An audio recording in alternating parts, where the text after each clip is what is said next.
오늘 말씀은 신명기 19장 1절부터 13절까지 말씀입니다. 제가 봉독해 드리겠습니다. 내 하나님 여호와께서 이 여러 민족을 멸절하시고 내 하나님 여호와께서 그 땅을 내게 주심으로 내가 그것을 받고 그들의 성읍과 가옥에 거주할 때에 내 하나님 여호와께서 내게 기업으로 주신 땅 가운데서 새 성읍을 너를 위하여 구별하고 내 하나님 여호와께서 내게 기업으로 주시는 땅 전체를 세 구역으로 나누어 길을 닦고 모든 살인자를 그 성읍으로 도피하게 하라. 살인자가 그리로 도피하여 살만한 경우는 이러하니 곧 누구든지 본래 원한이 없이 부지 중에 그의 이웃을 죽인 일, 가령 사람이 그 이웃과 함께 벌목하러 삼림에 들어가서 손에 도끼를 들고 벌목하려고 찍을 때에 도끼가 자루에서 빠져서 그 이웃을 맞춰 그를 죽게 함과 같은 것이라. 이런 사람은 그 성읍 중 하나로 도피하여 생명을 보존할 것이니라.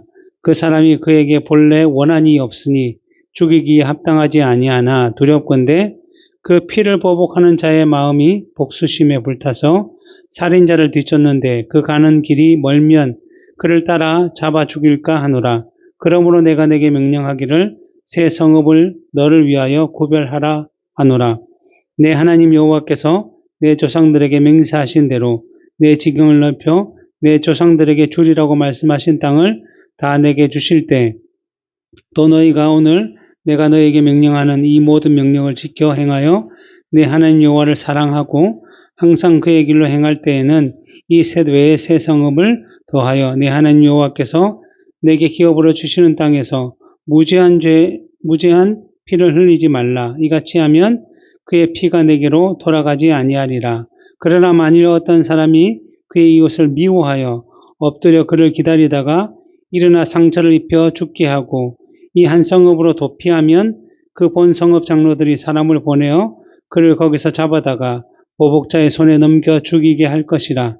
내 눈이 그를 긍휼히 여기지 말고 무죄한 피를 흘린 죄를 이스라엘에서 제하라. 그리하면 내게 복이 있으리라. 아멘. 오늘 말씀은 도피성에 관한 말씀입니다. 이 도피성은 그 단어 그대로 하면 도망하여 피할 수 있는 성읍이라고 할 수 있는 것이죠. 그리고 누가 도피하도록 만든 성인가 하면 나중에 설명하겠지만 원한 없이 부지 중에 실수로 그의 이웃을 죽인 사람이 도망을 하여 피하도록 만든 것이 바로 도피성인 것입니다. 그리고 이러한 도피성은 이스라엘 가운데 6개가 있었는데 요단강을 기준으로 동쪽에 3개, 서쪽에 3개가 존재하고 있었습니다. 그래서 오늘 이러한 도피성의 위치가 어디쯤에 있고 또 하나님께서는 어떠한 이유로 이러한 도피성을 만들도록 하셨는지를 함께 살펴보고자 합니다. 먼저 오늘 본문 1절에 보면 내 하나님 여호와께서 이 여러 민족을 멸절하시고 내 하나님 여호와께서 그 땅을 내게 주심으로 내가 그것을 받고 그들의 성읍과 가옥에 거주할 때라고 말씀을 시작합니다. 신명기를 통해서 하나님께서 이스라엘 백성들에게 계속적으로 주시는 말씀은 무엇인가 하면 이 가나안 땅은 약속의 땅이기 때문에 약속을 하신 하나님께서 반드시 이스라엘 백성들에게 그 땅을 기업으로 주시겠다라는 말씀입니다. 그런데 그 당시 이스라엘 백성들의 입장에서 보면 아직 그 땅을 이제 정복한 것은 아니었기 때문에 이 가나안 정복을 해야 하는 일이, 왜냐하면 그 가나안 땅에 수많은 민족들이 살고 있었기 때문에 그들과 전쟁을 해야 된다는 것이 때로는 두렵기도 하고 또 그래서 피하고 싶기도 하고 여러 가지 걱정과 문제를 스스로 지고 있었다라고 볼 수 있습니다. 그리고 지금 모세를 통해서 이러한 말씀을 듣고 있는 출애굽 2세대들은 이 자신들의 부모인 출애굽 1세대가 가나안 남쪽에서 가나안 정복을 시작해야 되는데 정탐꾼을 통해서 들은 보고를 통해서 이 가나안 백성은 너무나 강하고 견고해서 그들과 전쟁하면 우리가 반드시 죽게 될 것이다 라는 판단에, 그래서 두려워서 그럼 우리는 애굽으로 다시 돌아가자 라는 결정을 함으로 말미암아 하나님의 진노를 받았던 것을 직접 보고 들었던 경험이 있었을 것입니다. 그래서 하나님께서는 이 모세를 통해서 이러한 걱정과 두려움이 마치 트라우마처럼 깊이 자리 잡힌 출애굽 2세대를 이 광야의 40년 동안 출애굽 1세대는 진노의 형벌로 죽어가는 시기로 삼으셨지만 이 출애굽 2세대에는 그러한 일들을 극복하고 또 그러한 일 가운데 더 하나님을 믿고 의지하며 훈련하는 시간으로 만드셨던 것입니다. 그래서 그러한 광야에서 그들을 직접 입히시고 또 먹이셨고 때로는 부모의 세대처럼 불만과 원망을 하는 그들을 또 징계하시기도 하시고 또 때로는 그들을 괴롭혔던 아말렉을 또 물리치기도 하셨고 그리고 나중에 요단 동편까지 오기까지 뭐 아모리 왕이나 뭐 헤스본 왕, 뭐 시온 왕 이런 나라를 멸절하게 하시면서 하나님이 함께 하실 때 어떠한 일이 일어나는지를 계속적으로 가르치고 보여주셔서 그들로 하여금 경험하게 하셨습니다. 그렇게 하신 것은 결국 너희는 부모 세대처럼 내 말을 믿지 못하고 눈에 보이는 현실의 그 두려움에 빠져서 약속을 따라 행하지 않는 그러한 일은 하지 말고 오히려 너희는 내 말을 잘 믿고 나와 함께 가나안 정복을 시작하는 일들을 해라라는 의미로 그렇게 보여주셨습니다. 그러면서 이제 동시에 오늘 본문 1절에서 이제 그렇게 표현하신 거죠. 너희는 내 하나님 여호와께서 여러 민족을 멸절하시고 내 하나님 여호와께서 그 땅을 내게 주심으로 내가 그것을 받고 그들의 성읍과 과옥에 거주하게 될 것이다. 이렇게 말씀해 주신 것입니다. 그리고 이제 우리가 이미 알고 있듯이 실제로 그러한 하나님의 약속대로 이제 가나안에 사는 민족들을 이스라엘 백성들이 정복을 하여서 이제 각 지파별로 12지파가 이 땅을 분배를 받아서 살아가게 된 것입니다. 그렇다면 이제 각 지파가 그 가나안 땅을 어떻게 분배를 받았는지를 잠시 살펴보면 오늘날 현재 이스라엘 나라의 면적을 보면 우리나라의 5분의 1 정도 되는 면적입니다. 그러니까 이제 우리나라의 뭐 전라도 아니면 경상도 정도 크기죠. 전라도나 경상도 정도의 크기가 이스라엘의 크기라고 할 수 있습니다. 물론 이제 우리나라 전라도 경상도는 좀 이렇게 정사각형처럼 바르게 되어 있지만 이스라엘은 폭이 좀 좁고 아래 위로 이렇게 길쭉한 형태로 이렇게 되어 있습니다.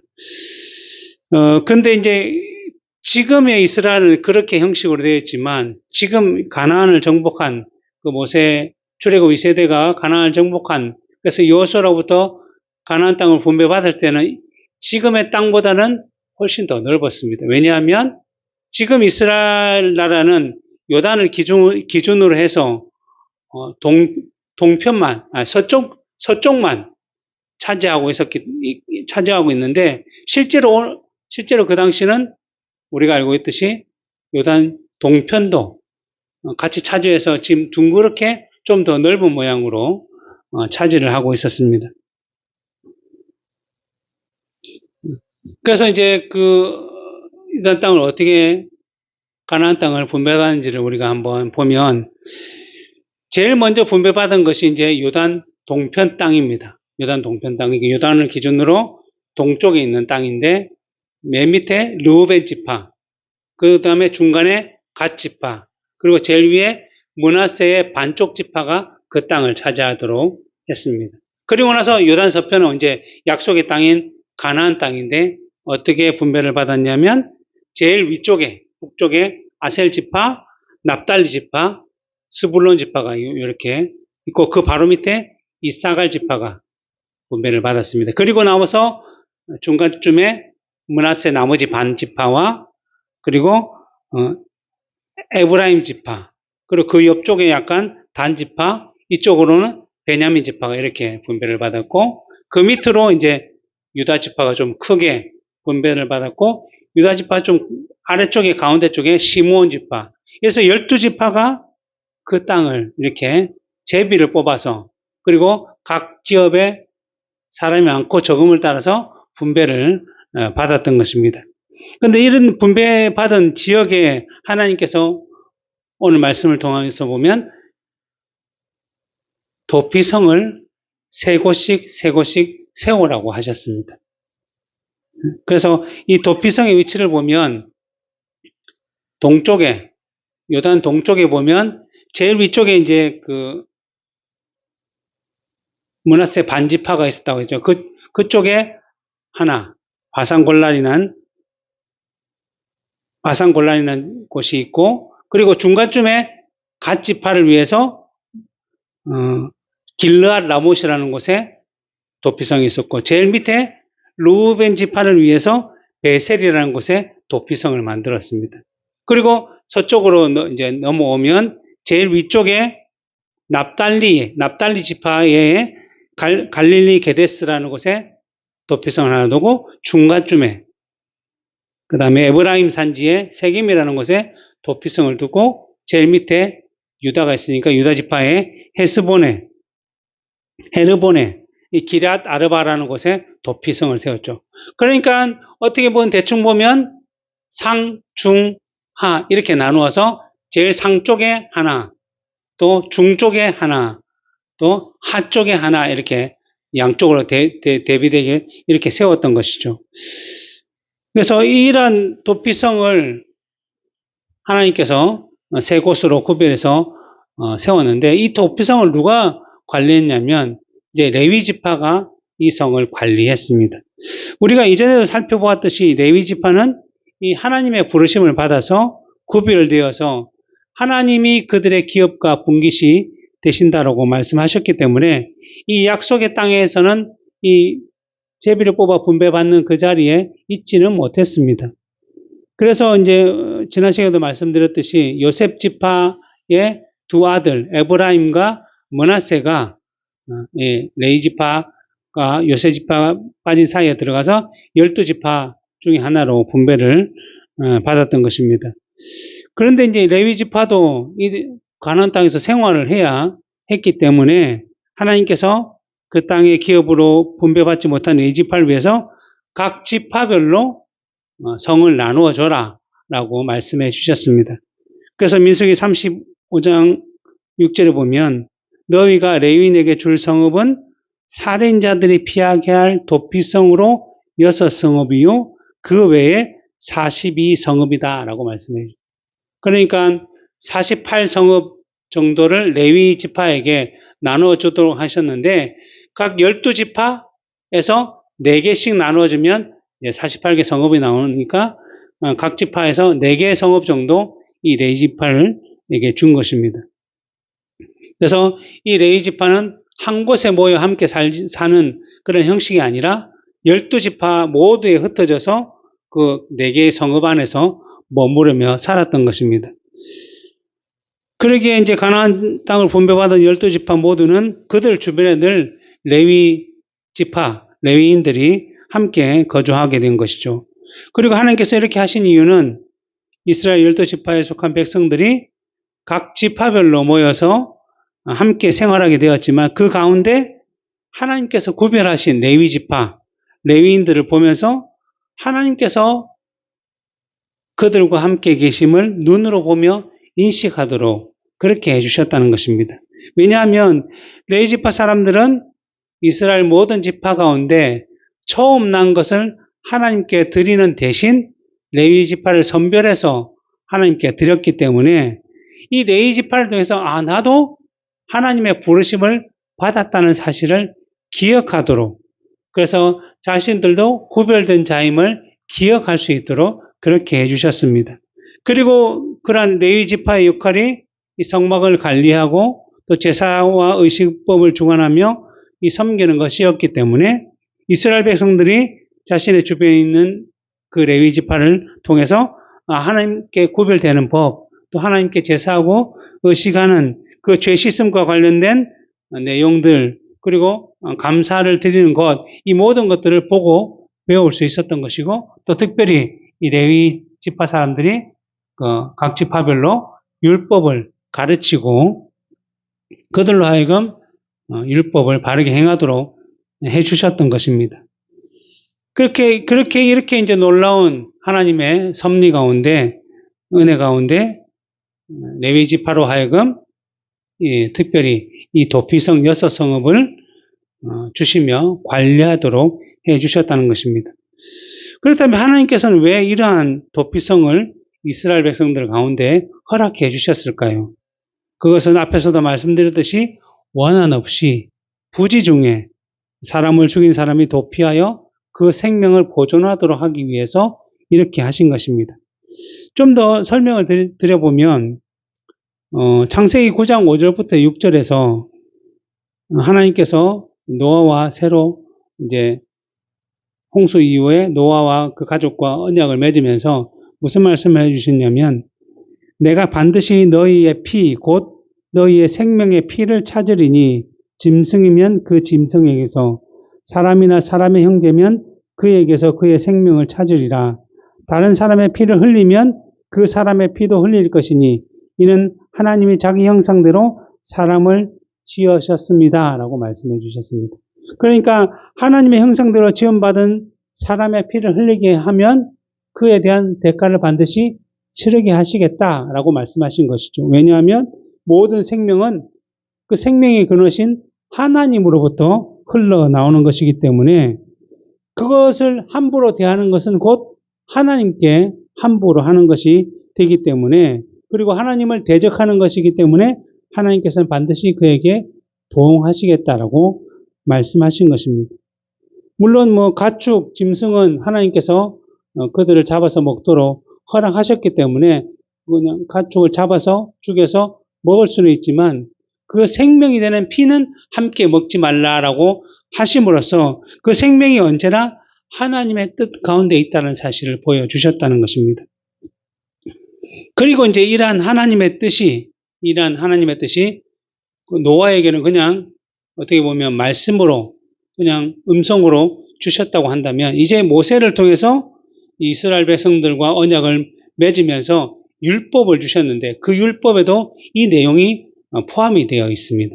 그래서 레위기 24장 17절부터 22절에 보면 사람을 쳐 죽인 자는 반드시 죽일 것이요 짐승을 쳐 죽인 자는 짐승으로 짐승을 갚을 것이며 사람이 만일 그의 이웃에 상해를 입혔으면 그가 행한 대로 그에게는 행할 것이니 우리가 잘 아는 대로 상처에는 상처로 눈에는 눈으로 이에는 이로 갚을지라.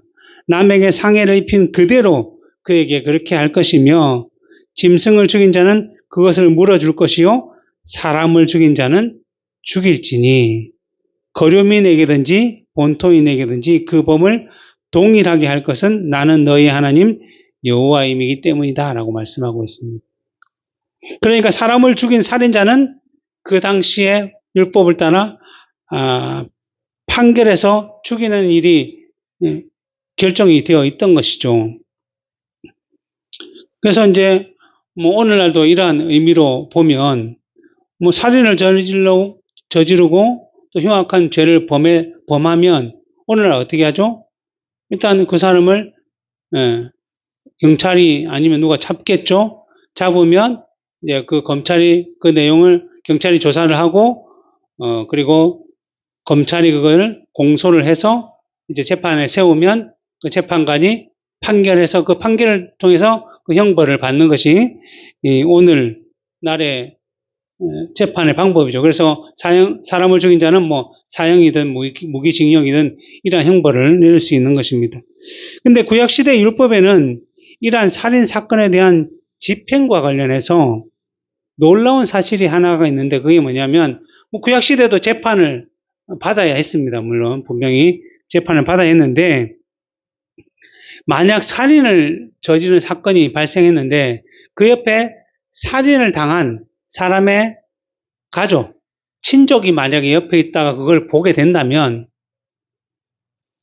그 사람은 이 사람을 대신해서 그 살인자에게 복수를 할 수 있는 피해 복수를 할 수 있는 권리가 주어졌다는 것입니다. 왜냐하면 앞에서 얘기했듯이 피를 흘리지 말라라고 하나님께서 말씀하셨고, 피를 흘린 자는 반드시 그 피를 보응을 받게 될 것이다라고 하신 그 말씀에 의지해서 그때 당시에는 그 피를 대신 갚아줄 수 있는 친족, 가족에게는 그 권리가 주어졌다는 것입니다.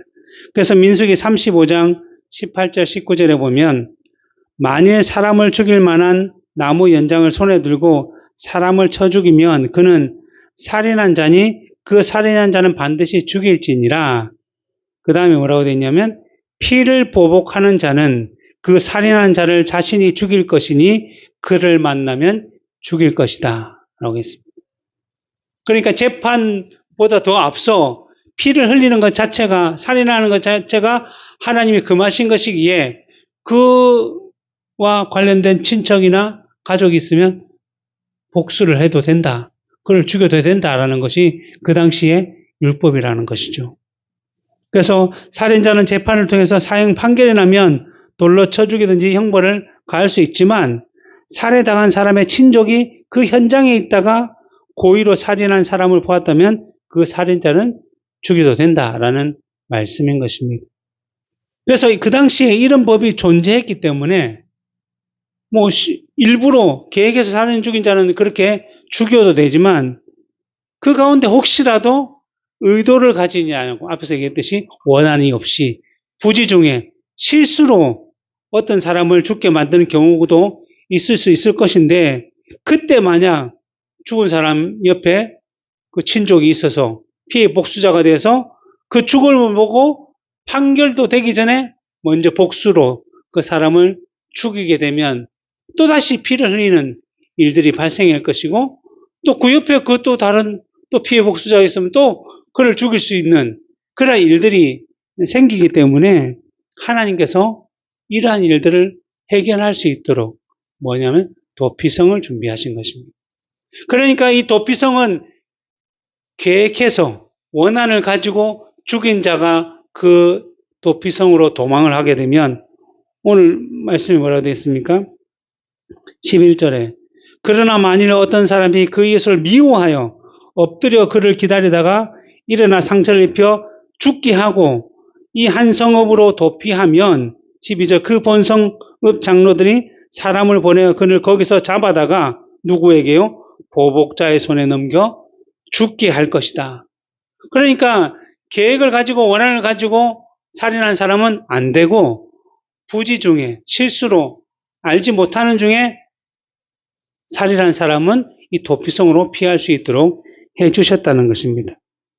그래서 어떠한 경우에 어떠한 사람이 이렇게 도피해야 되는지 예를 오늘 본문에서 4절부터 6절에 설명하고 있습니다.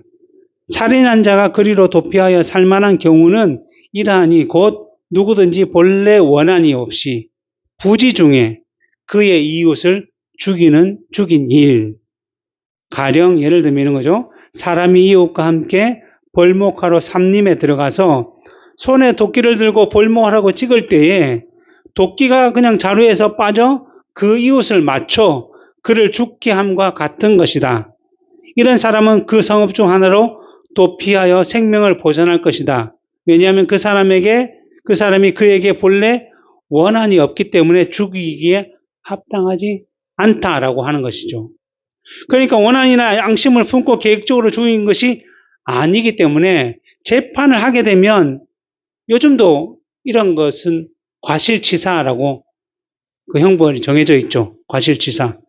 그래서 피해는 피, 생명에 생명에 되는 그 율법을 적용받지 않는 상황이라는 것입니다. 근데 이제 과실치사라는 의미가 어쨌든 그 과실로 인해서 사람을 죽인 것이기에 요즘에도 벌은 받습니다. 요즘에도 벌을 받죠. 예를 들면 어떤 일이 주로 과실치사로 되냐면 자동차 전용 도로, 일반적으로 자동차만 다닐 수 있는 고속도로와 같은 곳은 사람이 다닐 수 없도록 법으로 정해놨거든요. 근데 이 고속도로를 다니는데 사람이 그곳을 지나다니다가 차에 치여 죽으면 그 사람은 과실치사로 판명이 됩니다. 자기 잘못이 아니고 그 법으로 금한 곳에 올라온 사람이 잘못이니까. 그래서 일반적인 과실치사는 한 2년 이하의 징역을 받게 되어 있죠. 왜냐하면 그래도 사람은 죽었으니까 자기의 실수로 그리고 뭐 업무상 과실, 중대 과실. 그러니까 이게 분명히 담벼락이 무너질 것처럼 보여서 여러 가지 이제 뭐 구청이나 이런 데서 민원이 자꾸 들어와서 고쳐야 되는데 내가 안 고치고 있다가 어떤 사람이 지나가다가 이제 그게 무너져가 죽게 되면 이거는 자기가 알고 있었던 과실이었기 때문에 좀 더 중대한 과실이라고 생각해서 5년 이하의 징역을 받게 되어 있어요. 그래서 뭐 또 의사나 또 특별히 사람의 생명을 관리하는 사람들이 또 실수로 사람을 죽이면 그에 대한 책임은 또 커서 거기도 한 5년 정도 5년 이하의 형벌을 받는다고 하더라고요. 이처럼 과실치사는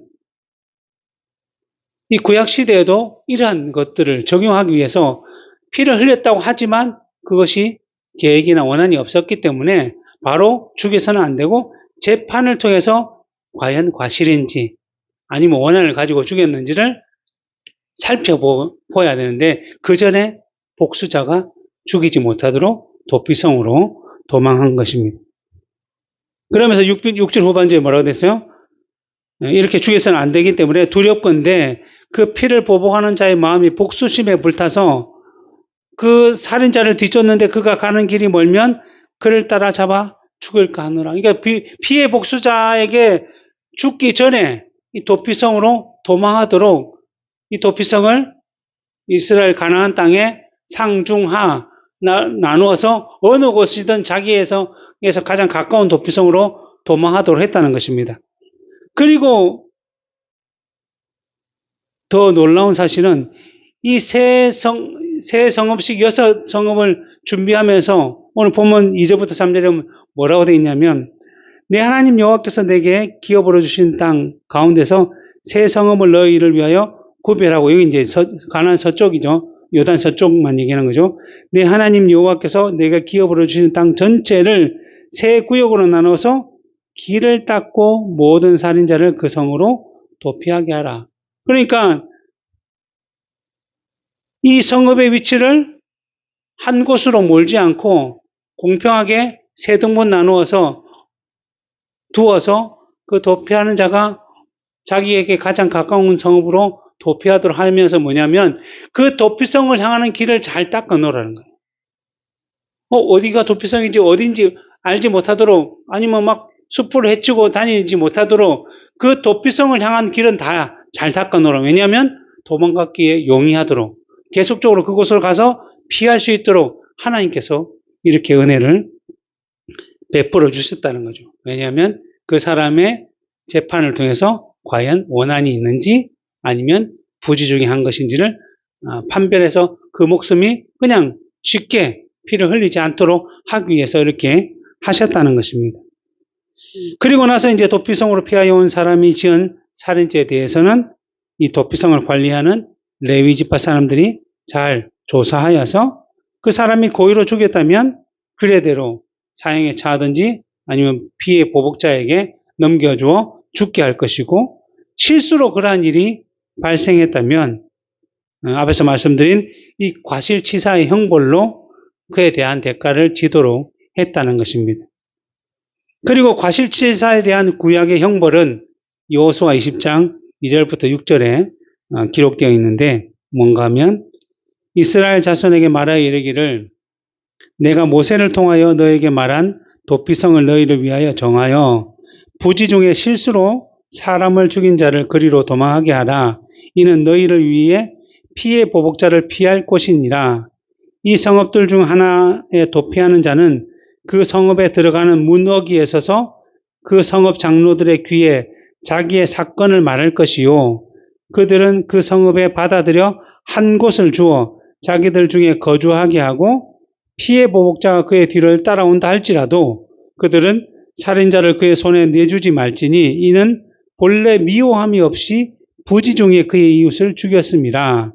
그 살인자는 회중 앞에 서서 재판을 받기까지 또는 그 대제사장이 죽기까지 그 성읍에 거주하다가 그 후에 살인자는 그 성읍 곧 자기가 도망하여 나온 자기 집으로 돌아갈지니라. 그러니까 마치 우리나라에서 과실치사가 뭐 2년, 뭐 2년 이하, 5년 이하 징역을 받는다고 했듯이 그 징역을 다 받으면 감옥에서 자기 집으로 돌아가게 돼 있지 않습니까? 마찬가지로 이러한 죄를 지은 사람은 판결을 받은 후에 자기 집으로 돌아가는 것이 아니라 지금 자기가 피하는 그 도피성 안에 계속 머무르다가 그 당시 그 당대의 대제사장이 죽게 되면 그때에 마치 징역을 다 치른 것처럼 형벌이 끝난 것처럼 자기의 집으로 돌아갈 수 있었다는 거죠. 그럼 왜 대제사장이 죽었을 때에 자기 집으로 돌아가게 하셨는가? 라고 하면 이 대제사장의 죽음과 살인자가 의도적이지 않은 그 부지 중에 지은 살인을 연결시켜서 생각하는 것입니다. 그러니까 살인자, 이 대제사장의 죽음을 고의성 없이 이루어진 살인에 대한 대속적인 죽음으로 이해를 했다는 거예요. 무슨 말인가 하면 하나님께서 노아를 통해서 또 율법을 통해서 주신 것은 피를 흘리는 것은 하나님에 대한 대적이기 때문에 반드시 나는 보응하시겠다. 피를 땅에 흘리지 마라라고 말씀해 주셨지 않습니까? 그래서 피를 흘리면 재판을 받든 재판을 받아서 사형에 처하든 보복자가 죽이면 되는데 지금 같은 경우는 피를 흘렸는데 죽이지 못한 거죠. 그 대가를 치를 수가 없었다는 거죠. 아무도 피에 대한 대가를 치를 수 없는데 그 대가를 누가 치르도록 하셨냐면 그 대제사장이 죽었을 때에 그 모든 피를 치렀다라고 하나님께서 인정해 주신다는 거예요. 그러니까 대제사장의 죽음이 이와 같은 대속의 기능을 가질 수 있었던 것은 이 대제사장이 하는 역할 자체가 우리가 알고 있듯이 이스라엘 백성들 전 지파 백성들의 죄를 지고 대속죄일에 지성소 안으로 들어가서 하나님께 그 죄를 다 사함을 받고 돌아오는 역할을 했다는 거죠. 결국 이 대제사장의 죽음이라는 것은 그 백성들이 고의로 지은 죄가 아닌 부지 중에 원한 없이 지은 죄의 피를 대속한다는 개념을 가지고 있었다는 것입니다.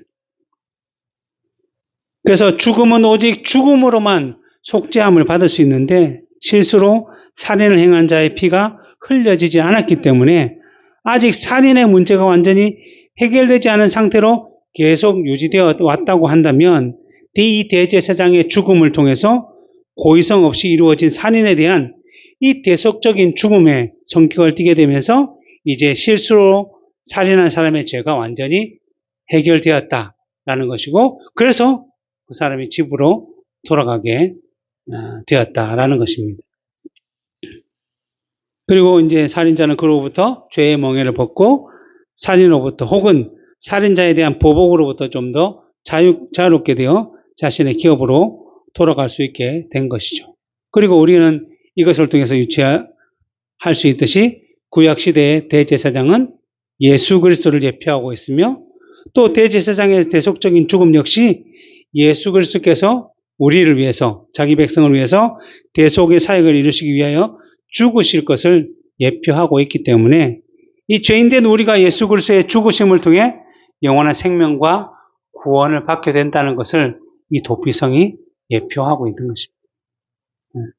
하나님께서 이런 일들을 가르쳐 주기 위해서 도피성을 보여주신 거죠. 그러니까 구약의 성막이라든지 제사와 관련 의식법이라든지 절기라든지 이런 도피성이라든지 모든 일들을 통해서 하나님은 앞으로 오실 자기 백성을 구원하실 메시아에 대한 상징과 예표를 통해서 가르쳐 줬던 것이고 이 이스라엘 백성들이 구약시대에는 이러한 일들을 통해서 앞으로 오실 예수 그리스도를 바라보며 구원을 얻었다라고 말씀할 수 있는 것입니다.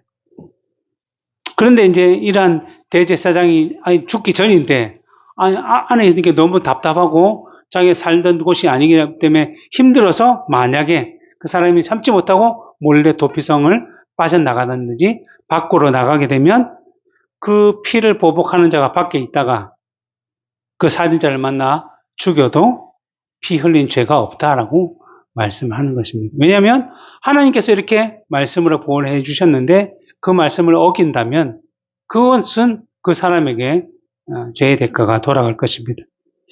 이처럼 도피성은 그 당시에 고의적이 아닌 실수로 겪게 되는 여러 가지 좋지 못한 일들에 대해서 그러한 일로 하나님의 형상대로 지음받은 사람의 피가 땅에 흐르지 않도록 준비해 놓으신 피난처라고 할 수 있는 것입니다.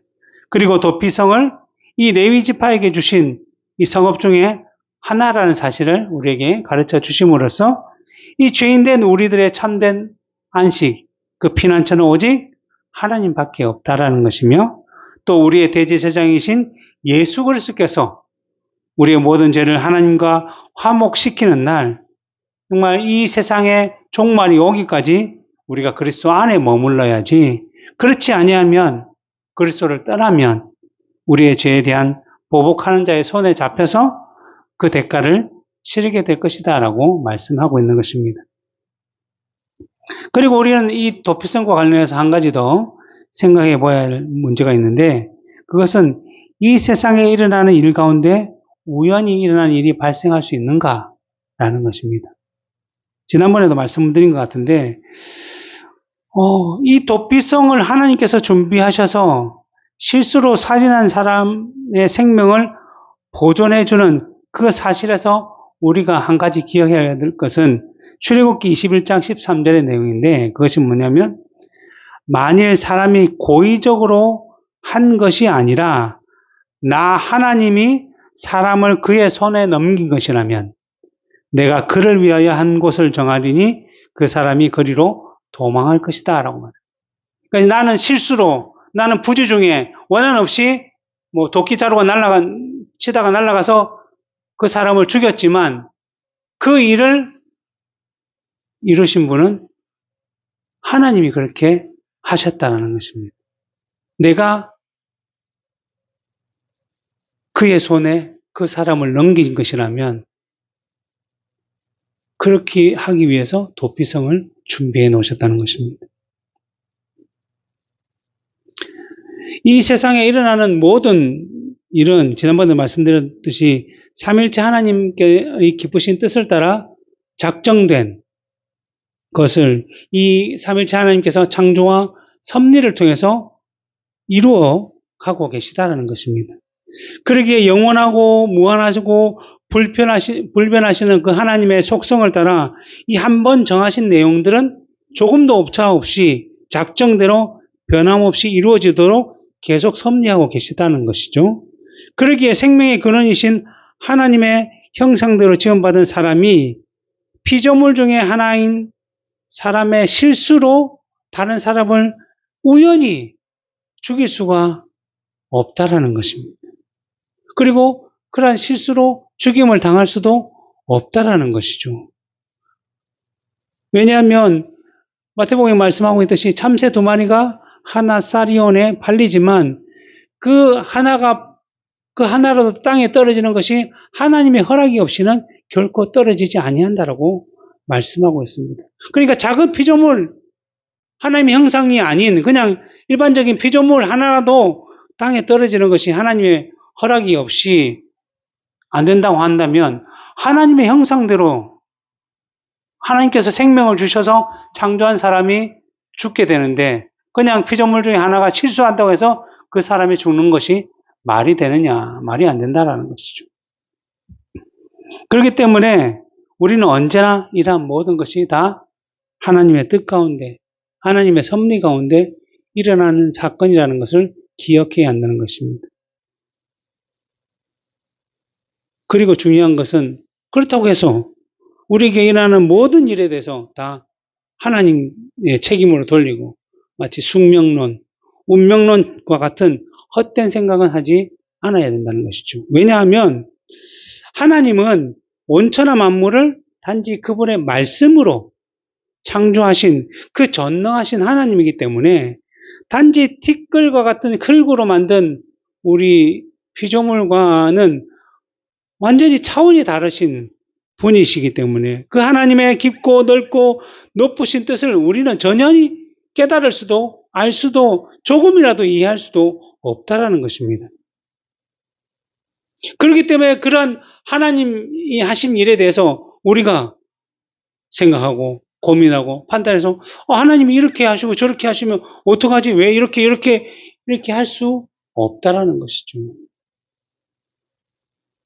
그렇기 때문에 창조 안 받고 피조 안 받고 그 가운데 구원받은 우리가 할 수 있는 일은 이 한 가지밖에 없어요. 뭐냐면 신명기 29장 29절에 이렇게 말씀하고 있습니다. 감추어진 일은 우리 하나님 여호와께 속하였거니와 나타난 일은 영원히 우리와 우리 자손에게 속하였나니 이는 우리에게 이 율법의 모든 말씀을 행하게 하심이다 라고 말씀하신 거죠. 여기서 감추어진 일이라는 것은 삼일째 하나님께서 자신의 영광을 위해서 사용하는 모든 일, 그 가운데 특별히 우리가 전혀 알지도 못하고 깨닫을 수도 없는 그 하나님만이 아실 수 있는 일이라는 것이죠. 특별히 제자들이 주여 이스라엘이 로마에게 해방되어서 구원을 받는 일이 언제 일어나겠습니까? 이런 일들. 예수님께서 뭐라 그러죠? 오직 아버지만 아신다. 이러한 일 같은 거죠. 이것이 감추어진 일이라는 것입니다. 그러니까 우리가 이러한 감추어진 일에 대해서 어떤 호기심, 생각, 망상을 버려야 하는 것이죠. 아무리 우리가 하나님의 형상대로 창조되었다고 하지만 실제로 우리가 하나님의 일을 얼마나 알 수 있겠습니까? 이 세상의 표현에도 보면 자식이 부모의 마음을 다 알 수 없다라고 말하고 있는데 우리가 그 창조주이신 하나님의 마음과 생각과 뜻을 다 얼마나 알 수 있겠습니까? 그러기에 우리 피조물 된 사람은 하나님께서 우리에게 알려주신 만큼, 하나님께서 우리에게 보여주신 만큼, 하나님께서 우리로 하여금 알도록 깨닫도록 이 성경에 기록해 주신 만큼 알 수 있다는 것입니다. 그러기에 우리는 우리에게 일어난 일들을 통해서 우리가 알 수 없다고 해서 고민하거나 하나님은 왜 그렇게 하실까라고 왜 그렇게 일을 이루어 가시는가라고 의문을 가지고보다는 그 일을 통해서 언제나 자기 백성들에게 가장 선하게 이루어가겠다고 약속하신 그 하나님의 말씀을 기억하며 우리는 헛된 호기심들을 다 버려야 된다는 것입니다. 그리고 우리는 감추어진 일이 아니라 우리에게 주어진 일, 먼저 앞에서도 얘기했듯이 하나님께서 성경 말씀을 통해서 우리로 하여금 행하도록 하신 일에 대해서 늘 듣고 보고 배워서 순종함으로 그 일들을 통해서 행하며 그로 인해서 우리가 나타내야 할 거룩한 열매, 믿음의 열매들을 매적하고자 해야 한다는 것입니다. 그러할 때 실수로 살인을 하게 된 사람을 위해서 하나님께서 도피성을 준비하시고 그의 생명이 보존되도록 역사하셨듯이 그러한 여호와 이레의 은혜가 로마서 8장에 뭐라고 되어 있죠? 하나님을 사랑하는 자, 곧 그의 뜻대로 부르심을 입은 자들에게는 모든 것이 합력하여 선을 이루리라라고 하신 그 말씀처럼 늘 우리의 인생 가운데 하나님의 선을 이루는 방향으로 인도되고 있다는 사실을 더 확신하게 되고 더 견고하게 되고 더 흔들리지 않고 이 땅에서 구별된 삶을 살아갈 수 있다라는 것입니다. 이것이 하나님께서 이 도피성이라는 제도를 통해서 우리에게 보여주시고자 하는 놀라운 은혜이며 약속이며 내용이라고 말씀하고 있는 것입니다. 기도하겠습니다.